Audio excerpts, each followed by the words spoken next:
आज मैं ख़ास तौर पे फ्रीलांसर से मुखातिब हूँ जिन्होंने नया फ्रीलांसिंग की दुनिया में अभी अभी कदम रखा है। आज की जो वीडियो है वो इस हवाले से इम्पॉर्टेंट है कि ये आपको बताएगी कि फ्रीलांसर्स जो हैं दुनिया में मेनली कौन कौन सी वोकेबलरी इस्तेमाल करते हैं, कौन सा ज़ख़ीरा अल्फाज आपको चाहिए बेसिकली पहले दिन से, ताकि आपको मालूम हो अपने कस्टमर के साथ क्या कम्युनिकेशन करनी है और ना किस तरीके से आपने बातचीत करनी है। ज़ाहिर है हम आहिस्ता आहिस्ता आपको राइटिंग के स्किल्स भी सिखाएंगे, लेकिन सरदस्त अभी फ़िलहाल जो है आज की वीडियो में ये हम बताएंगे कि वोकेबलरी जो है वो कौन कौन सी इम्पॉर्टेंट होती है, ताकि आप उसी वोकेबलरी को इस्तेमाल करके आप अपनी कम्युनिकेशन अपने पोटेंशियल कस्टमर या एग्जिस्टिंग कस्टमर से, या तो आपका वो कस्टमर बनने वाला है या आप कस्टमर बना चुके हैं उस कस्टमर से, ताकि आप कम्युनिकेशन स्टार्ट कर सकें।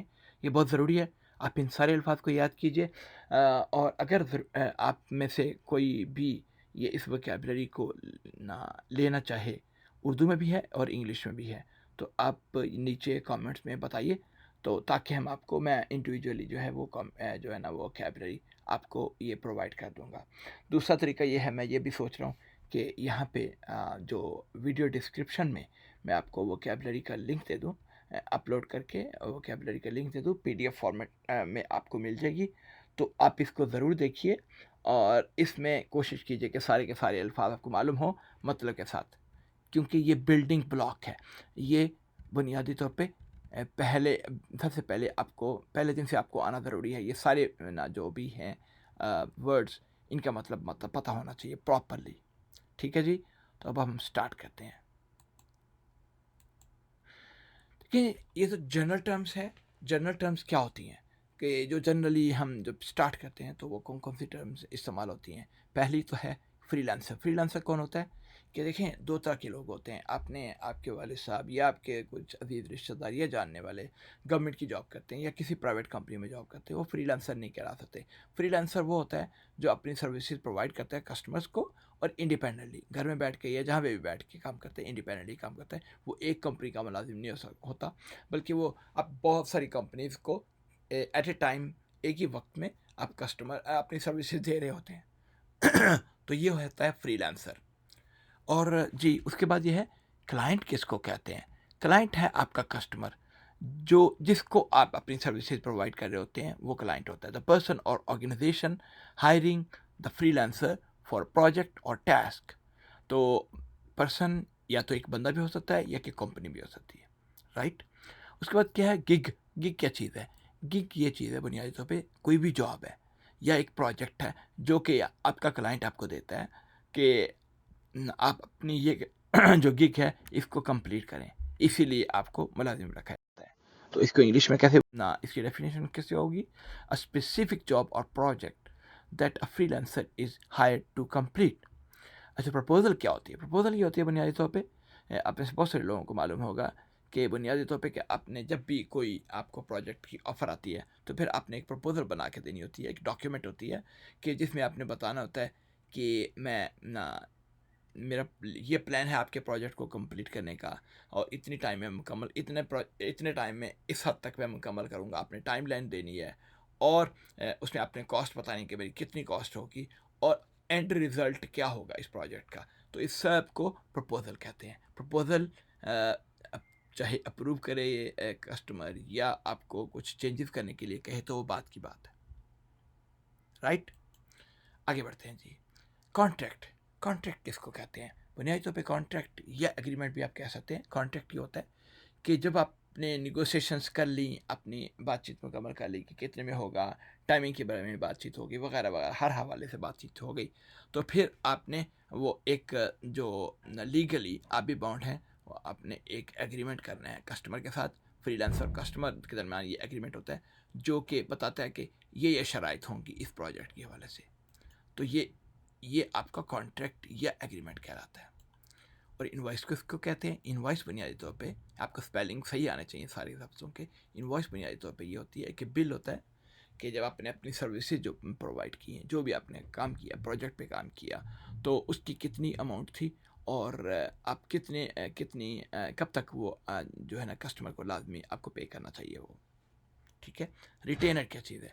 रिटेनर बुनियादी तौर पे ये होता है कि एक एग्रीमेंट है कि आपने दो तरह के होते हैं ना कस्टमर्स।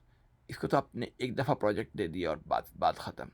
दूसरे किस्म के कस्टमर ये हो सकते हैं, क्लाइंट्स किस तरह के हो सकते हैं कि वो आपको कहे कि आप मंथली जो है वो हमें ये सर्विसेज प्रोवाइड करें। फ़र्ज़ करें सोशल मीडिया उनकी हेड लिंक करते हैं, या आपने 4 या 5 या 10 या 20 या जो भी उनको लिख के देने हैं, आर्टिकल्स लिख के देने हैं, या फिर ये है कि आपने उनको ग्राफिक डिज़ाइनिंग, वेब डिज़ाइनिंग और बेशुमार किस्म की सर्विसेज जो देनी है, वो आप रिटेनर हैं। आप रिटेन करता है वो आपको। रिटेन का मतलब क्या है?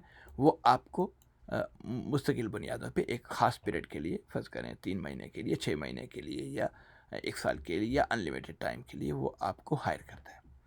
स्कोप ऑफ वर्क क्या चीज़ है जी? स्कोप ऑफ वर्क एक डॉक्यूमेंट होती है कि उसमें लिखा होता है कि आपने क्या-क्या काम करना है, और इसकी काम की डिटेल जो है ना वो क्या रिज़ल्ट देंगे आप, और कितने टाइम में मुकर्रर जो है ना वो करके देंगे, और क्या क्वालिटी होगी।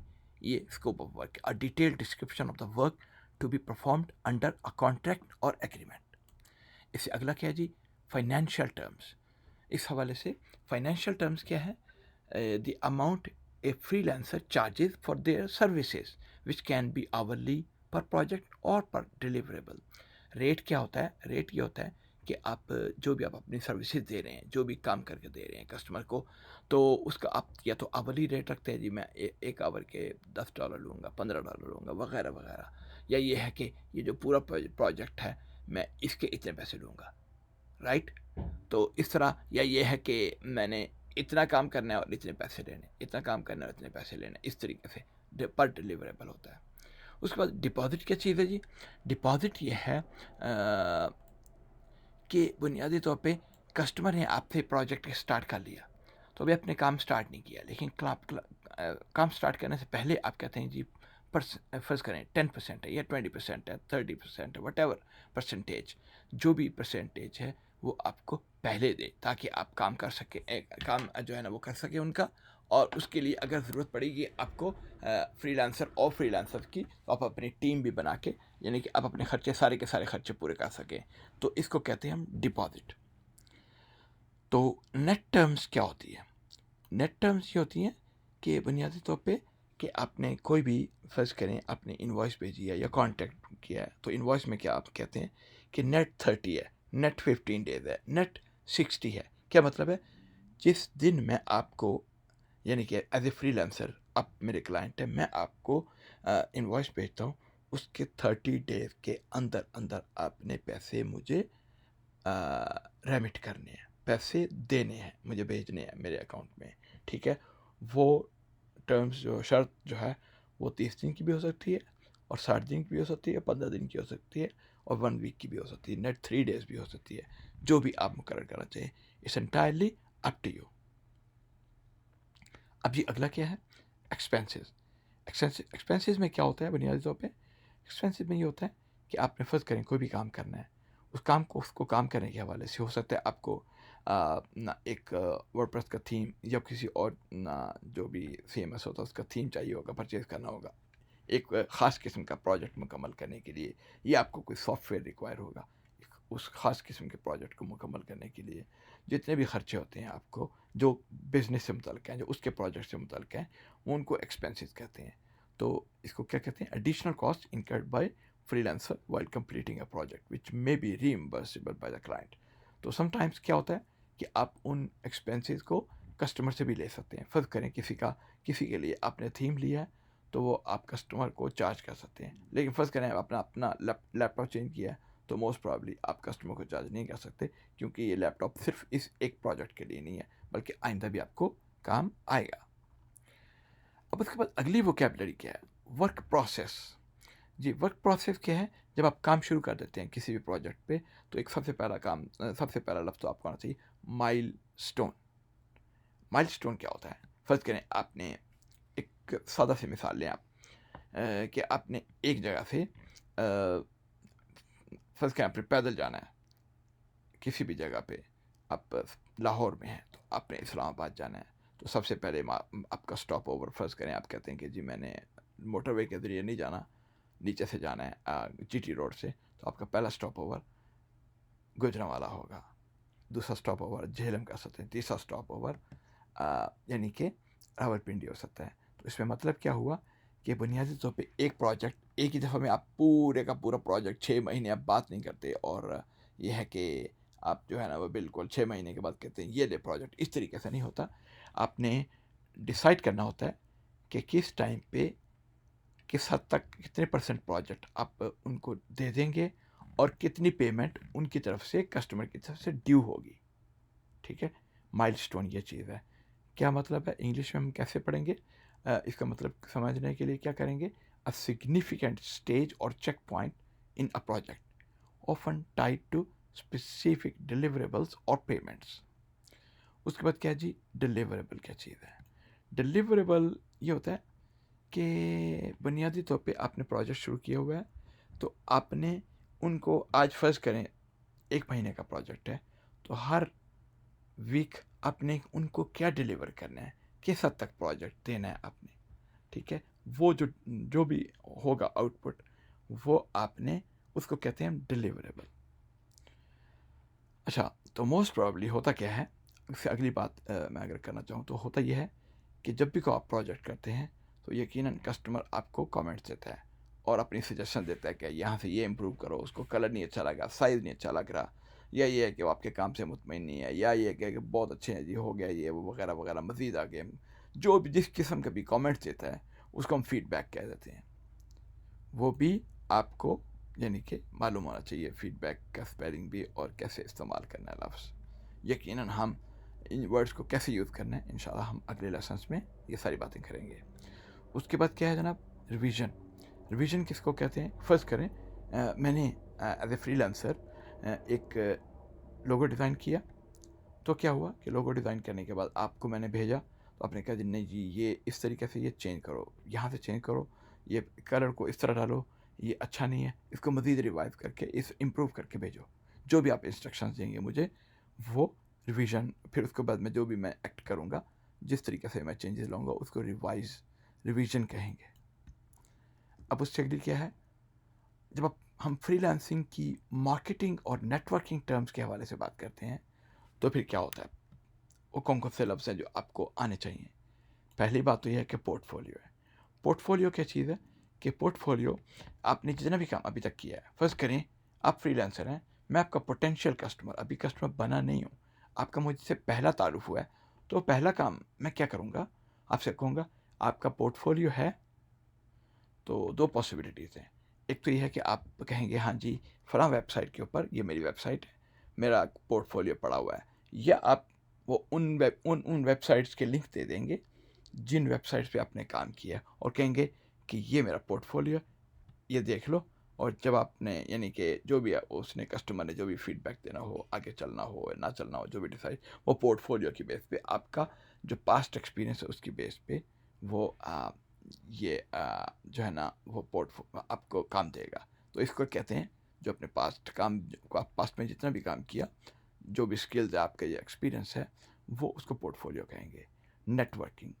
नेटवर्किंग क्या होता है बुनियादी तौर पे? कि आपने कस्टमर के साथ और पोटेंशियल कस्टमर के साथ, और जो वो आपको ना इंट्रोडक्शन करवाएं कहीं और या रेफरल्स के साथ आपने किस तरीके से रिलेशनशिप इस्टेब्लिश करना है ताकि आपको आज ना सही कल उनसे काम मिले। तो building relationships with other professionals in the industry to gain referrals and new opportunities. इसमें ना सिर्फ कस्टमर हो सकते हैं बल्कि अदर प्रोफेशनल्स भी हो सकते हैं। हो सकता है कि एक बंदा, आप ग्राफिक डिज़ाइन के एक्सपर्ट हैं, दूसरा जो प्रोफेशनल है वो वेब डिज़ाइनिंग के एक्सपर्ट है या नेटवर्किंग के एक्सपर्ट है या कॉल सेंटर में काम करता है। तो हो सकता है उसके पास कोई ऐसा प्रोजेक्ट हो जो कि वेब डिज़ाइनिंग के मुतालिक हो या ग्राफिक डिज़ाइन के मुतालिक हो। तो उस तरह का बंदा जो है वो फिर आपको रेफ़र कर सकते हैं, आपको प्रोजेक्ट दिलवा सकता है। तो उनके साथ भी रिलेशनशिप इस्टेब्लिश करना ज़रूरी होता है। तो यहाँ पे ये लिखा हुआ है कि इंडस्ट्री प्रोफेशनल, अदर प्रोफेशनल्स, यकीनन इसमें अदर प्रोफेशनल्स शामिल है, इसमें कोई शक नहीं है, लेकिन बात यह है कि उसके अलावा भी जो दूसरे लोग हैं जो पोटेंशियल कस्टमर्स हैं, आज हो सकता है काम नहीं दें, उनके साथ भी अगर आप किसी ऐसी जगह पे मिलते हैं जो जहाँ पे पॉसिबिलिटी हो सकती है उनसे काम मिलने की, तो उनके साथ रिलेशनशिप इस्टेब्लिश करना आपका बहुत बहुत ज़रूरी टास्क होना चाहिए। और लीड के किसको कहते हैं जी? अगला सवाल ये है कि लीड बुनियादी तौर पे क्या होती है कि एक पोटेंशियल कस्टमर एक प्रोजेक्ट आपको साथ डिस्कस करता है कि मेरा ये प्रोजेक्ट है, मैं आपके साथ जो है ना वो डिस्कस करना चाह रहा हूँ, आप कितना टाइम लोगे, क्या क्वालिटी होगी, कितने पैसे लोगे, वगैरह वगैरह। तो वो लीड है। एक तरीका तो ये है कि कस्टमर के साथ ना डिस्कस करता है एक पोटेंशियल प्रोजेक्ट। दूसरा तरीका ये है कि आप मैंने कहीं पे एज ए कस्टमर मैंने कहीं पे अपनी लीड लगाई हुई है कि ये मेरी लीड है, मैं I am looking for someone who is expert in graphic designing.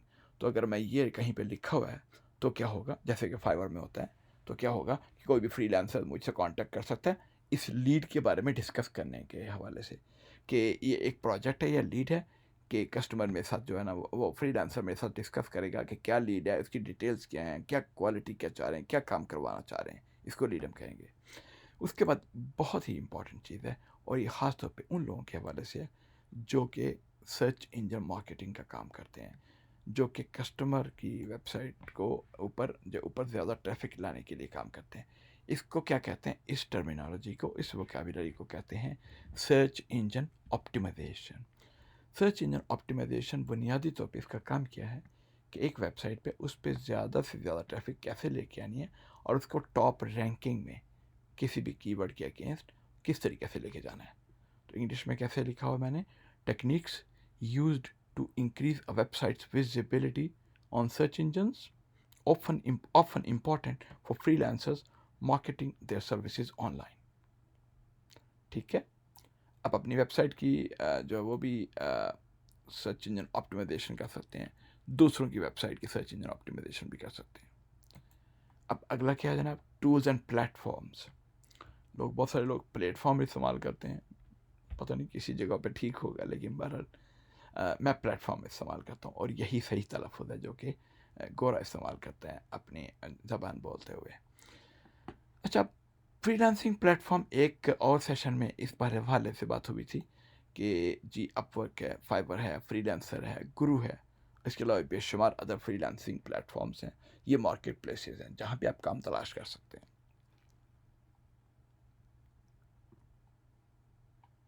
अब अगला क्या है, टाइम ट्रैकिंग।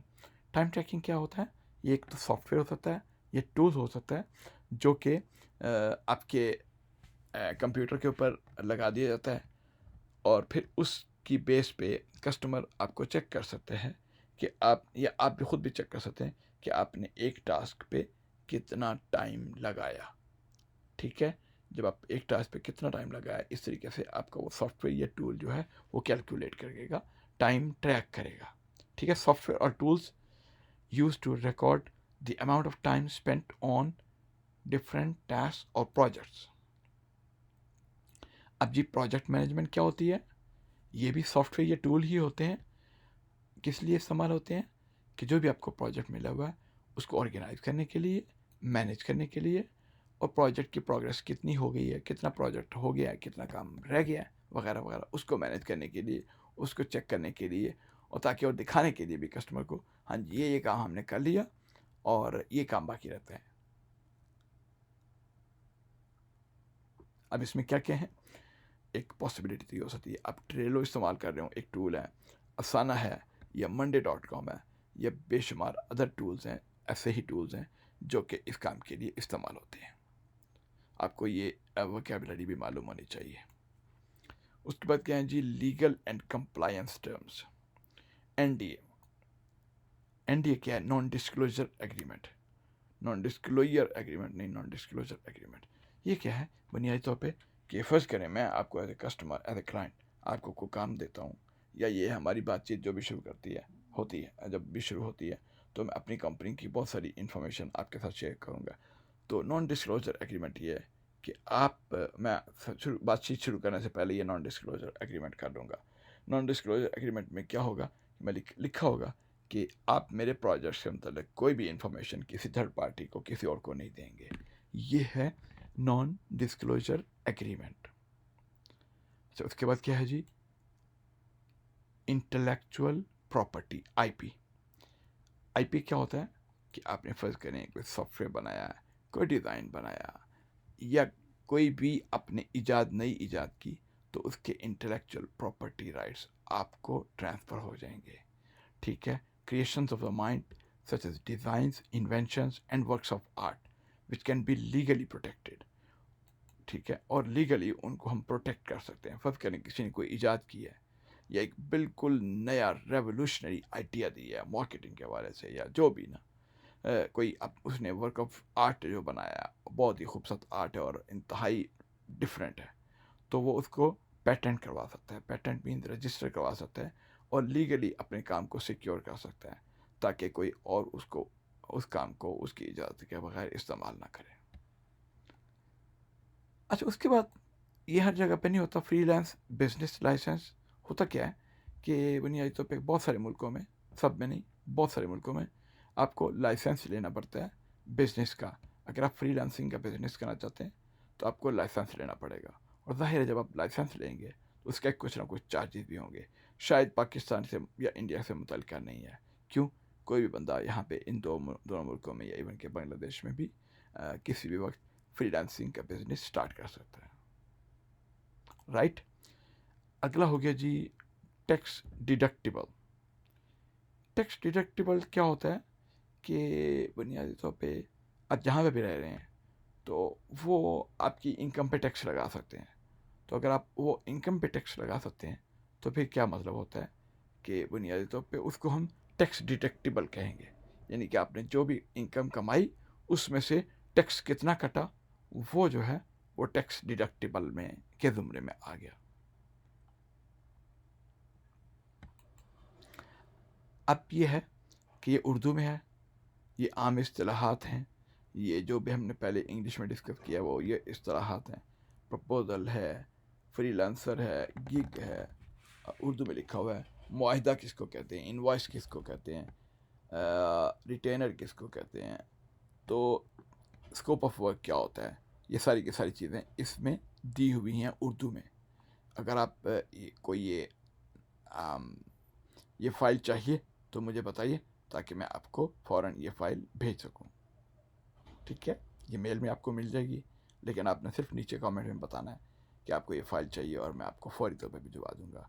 और मैं आपको एक और बात बताऊं कि ये जो बुनियादी वोकैबुलरी हमने अभी डिस्कस की, बुनियादी तौर पे हर फ्रीलांसर को इसके बारे में मालूम होना चाहिए और इसके बारे में इसके मतलब भी मालूम होना चाहिए, सारी की सारी टर्मिनोलॉजी का, तो ताकि आप स्मूथली प्रॉपरली अपने काम का आगाज़ कर सकें। या इवन कि आप एग्जिस्टिंग फ्रीलांसर हैं तब भी आपको इस बारे में डिटेल इन्फॉर्मेशन होनी चाहिए कि क्या कि इसका क्या मतलब है। अब अगला क्या जी, फ्रीलांसर, गिग, जो भी आप ये नाम जो है ना, यहाँ पे मार्केटिंग और नेटवर्किंग की इस्तिलाहात क्या होती हैं, अब टूल्स और प्लेटफॉर्म्स क्या है, वो सारी की सारी जो चीज़ें जो हम डिस्कस कर चुके हैं वो यहीं पे वो सारी की सारी चीज़ें यहाँ पे दी हुई हैं, ठीक है। कानूनी और तामील की इस्तिलाहात वगैरह वगैरह। आप ये बुनियादी तौर पे आज का सबक जो है वो उन लोगों के लिए मुफीद है जो कि स्टार्ट कर रहे हैं अपनी फ्रीलांसिंग बिज़नेस, अपना फ्रीलांसिंग करियर, या ये है कि वो ऑलरेडी इस इंडस्ट्री में हैं लेकिन कुछ वोकैबुलरी का मतलब पता नहीं था। तो ये तो हमने कवर कर लिया, लेकिन इस वोकैबुलरी को कैसे इस्तेमाल करना है हम इंशाल्लाह अगले वीडियोस में, ख़ास तौर पे जब हम डिटेल डिस्कशन करेंगे इसकी ग्रामर के हवाले से, तो फिर हम इनको कैसे इस्तेमाल करना है उस बारे में भी इंशाल्लाह बात करेंगे। ठीक है जी, थैंक यू सो मच। आज के लिए इतना ही और इंशाल्लाह उम्मीद है कि आपसे जल्द मुलाकात होगी। टिल देन, अस्सलाम वालेकुम।